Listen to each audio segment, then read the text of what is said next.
a convicted felon in the House matter? Do police need special rules permitting pat-downs designed to find guns? When do registration requirements become severe to the point that they amount to an unconstitutional ban? Who can possess guns and of what kind? Of aliens? Prior drug offenders? Prior alcohol abusers? How would the right interact with a state or local government's ability to take special measures during, say, national security emergencies? Breyer's predictions have been borne out by the 200 or so cases now pending across the country testing the limits of local gun regulation. Some 200 cases.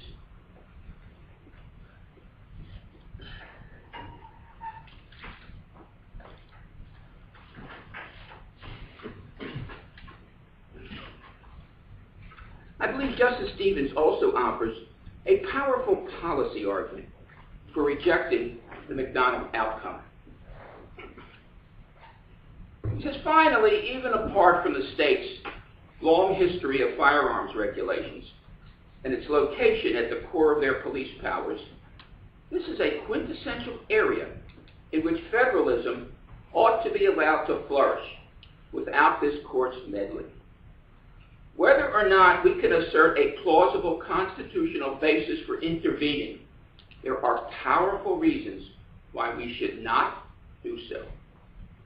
Across the nation, states and localities vary significantly in the patterns and problems of gun violence they face, as well as in the traditions and cultures of lawful gun use they claim. The city of Chicago, for example, faces a pressing challenge in combating criminal street gangs. Most rural areas do not. The city of Chicago has a high population density, which increases the potential for a gunman to inflict mass terror and casualties. Most rural areas do not. The city of Chicago offers little in the way of hunting opportunities.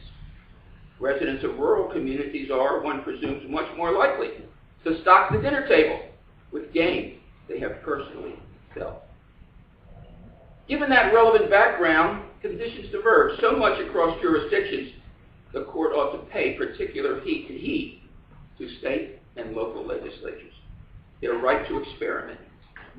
So long as the regulatory measures they have chosen are not arbitrary, capricious, or unreasonable, we should be allowing them to try novel social and economic policies. It is more in keeping with our status as a court in a federal system under these circumstances to avoid imposing a single solution from the top down. Justice Stevens also commented on the contradiction in using the Liberty Clause of the 14th Amendment to protect gun ownership. He said, in evaluating an asserted right to be free from particular gun control regulations, liberty is on both sides of the question. Guns may be useful for self-defense as well as for hunting and sport, but they also have a unique potential to facilitate death and destruction, and thereby to destabilize ordered liberty. Your interest in keeping and bearing a certain firearm may diminish my interest in being and feeling safe from armed violence. And while granting you the right to own a handgun might make you safer on any given day, assuming the handgun's marginal contribution to self-defense outweighs its marginal contribution to the risk of accident, suicide, and criminal mischief, it may make you and the community you live in less safe overall, owing to the increased number of handguns in circulation. It's at least reasonable for a democratically elected legislature to take such concerns into account in considering what sorts of regulations would best serve the public interest. Strangely enough, this was probably the first time I've ever agreed with Justice Clarence Thomas.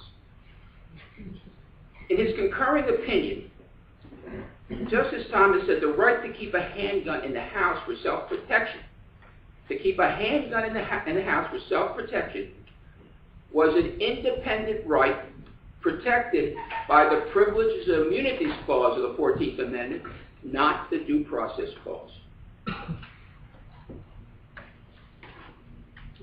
Justice Stevens indicated that he might even agree with such a right as a privilege and immunity of citizenship, and not as a right of liberty under the Due Process Clause.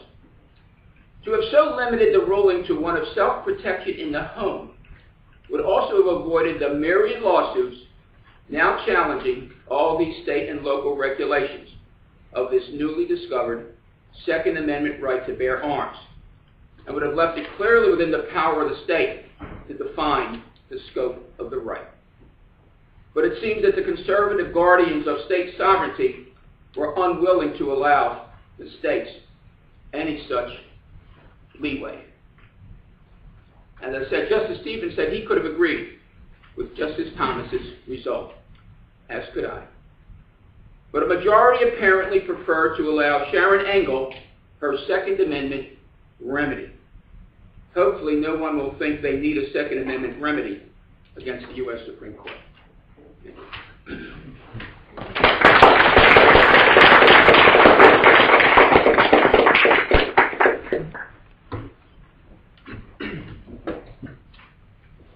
Well, let me start first by saying thanks very much for having me come and talk to you about this issue. And thanks for coming to the event. I know probably some of you are sticking around. Well, maybe you're here for the free food, I don't know, but maybe you're sticking around when you could be doing something else. I'm a public interest lawyer at a libertarian public interest firm.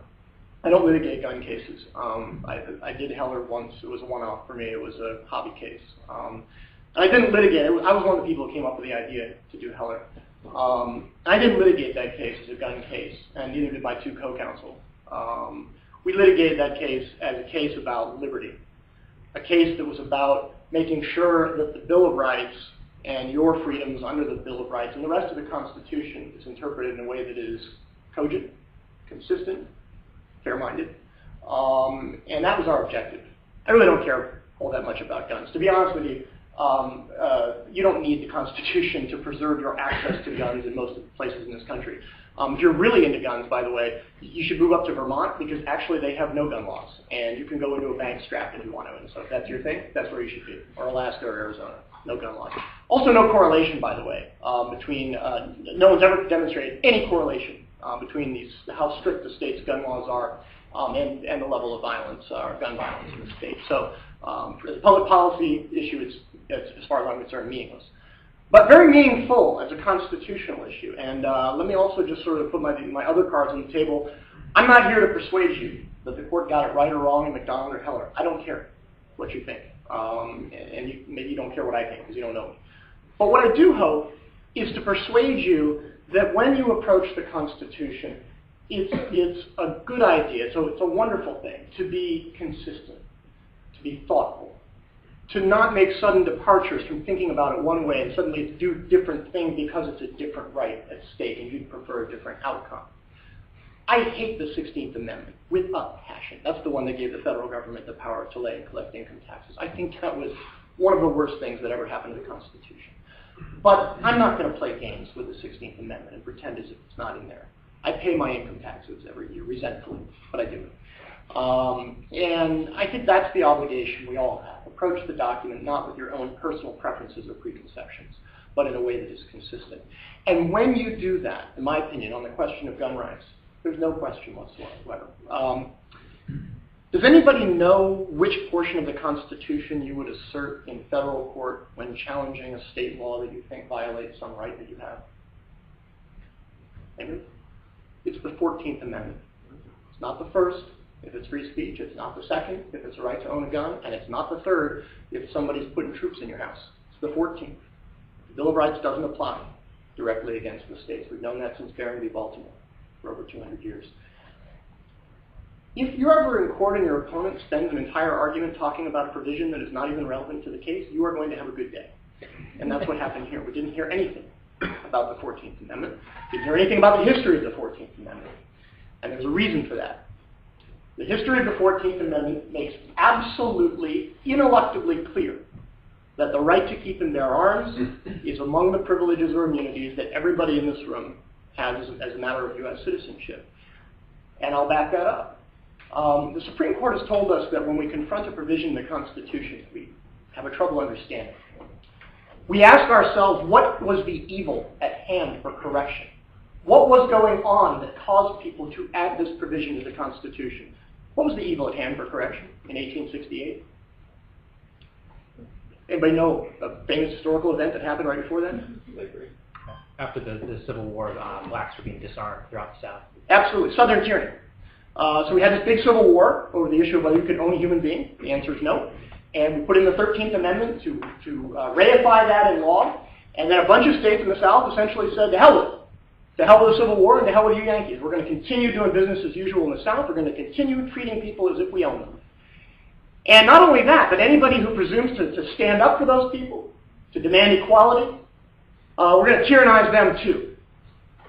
And that Southern tyranny took a form that left the second most shameful stain, in my opinion, in this nation's history. The most shameful stain was slavery. The second most shameful stain was the way that Southern states behaved, not just towards blacks, but towards white abolitionists, white loyalists, anybody who went to bat. They were called freedmen. Newly freed slaves were called freedmen. Anybody who went to bat was terrorized, lynched, murdered, if you presumed to stand up for equality in the South in the wake of the Civil War. This so angered the Reconstruction-era Republicans, the congressmen and the federal congressmen, that they were infuriated by the Southern states' basically their decision to just ignore the result of the Civil War and the 13th Amendment. This is what prompted the 14th Amendment, the adoption of the 14th Amendment. There was no dispute about it. None. Nobody disputes this. The 14th Amendment was added to the U.S. Constitution to empower the federal government to stamp out Southern tyranny. And guess what right was more often mentioned as an illustration of what the 14th Amendment would protect? More often than any other, at least that I've encountered. I've read a ton of history on this. The right to keep and bear arms. Why? We heard it just a moment ago. Because Southern states, state officials, state militias, state marshals, local marshals, sheriffs, state officials were systematically disarming, not just blacks, but also their white supporters. They were disarming anybody who resisted Southern tyranny to make them easier to terrorize and lynch. The history on this is indisputable. Reams of it. You can go into the Congressional Globe and read it yourself, and you should, if you care about this issue. And again, the Congress was infuriated about this. And when they proposed the 14th Amendment, people would say, well, gee, it's got these broad terms in it. Equal protection, due process, privileges or immunities. What does that mean? Can you give me an illustration of a right they would protect more often than any other right? The right to keep and bear arms. Absolutely. And this was because the Southern states had shown that you could not depend on state governments to protect your rights. To the contrary, government officials in the South were the leading violators of your rights, and not in some abstract, hypothetical way. Go open a history book, turn it to a page, see somebody hanging from a tree, and ask yourself how abstract that was. And to us, that's history. For them, at the time, in 1868, that was going on. That was reality. And they meant to empower the federal courts to protect the ability of people in the South to have the means to resist Southern tyranny with guns. Absolutely. We may like that, we may dislike it, we may think it was good policy, we may think it was bad policy, but that was the history, and it's undisputed. The only question is whether that history should have any relevance, should have any bearing on our interpretation of the 14th Amendment today. And I think it absolutely should. I think it is an extraordinarily dangerous path to go down if we say to ourselves, well, I don't like where looking at that history would lead, and besides, things are different today than they were in the past. So I don't think we should protect those rights that they thought were so important back then. You can just see how the whole document would begin to unravel. I mean, my goodness. And by the way, I'm not a conservative jurisprudent. I don't know if there's any in the room. I'm a libertarian. So whoever those remarks were directed to, it's not me. I hate the idea, of a bunch of fundamentalist Christians getting a hold of the reins of power and saying, hey, things have changed. There's no danger of a national church being established anymore. So whatever concerns Thomas Jefferson and that crowd had about a national church back then, that's not a big deal anymore. Let's change the meaning of the First Amendment. Let's just say it means something different because historical circumstances have changed. And so the